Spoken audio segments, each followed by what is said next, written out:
ಅದು ಬುದ್ಧಿ ಒಂದು ವಿಷಯ ಹೇಳುವುದಕ್ಕೆ ನನಗೆ ಮರೆತು ಹೋಯ್ತು.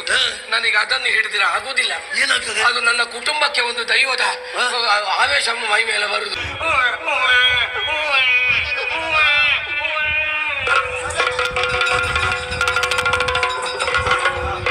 ನಳ್ಳಿಕ್ಕೆ ಬಿಡಬೇಡ, ಆ ದುಷ್ಟನಿಗೆ ಕೇಳಿಸಿದ್ರೆ ಕಷ್ಟ. ಮಗು ಅಳ್ತಾ ಇದೆ. ಹೊಸದೇವರಾಯ, ಅದು ಏನು ಸ್ವರ ಕೇಳುದೊಂದು? ಅದು ಬೆಕ್ಕು ಸಾಕಿದ್ದೀರ ಅರಮನೆಯಲ್ಲಿ? ಸೇರ ಮನೆಯಲ್ಲಿ ಬೆಕ್ಕು ಸಾಕುದು.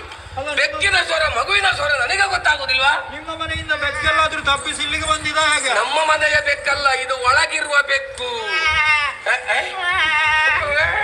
ಇದು ಮಗುವಿನ ಧ್ವನಿ. ಓ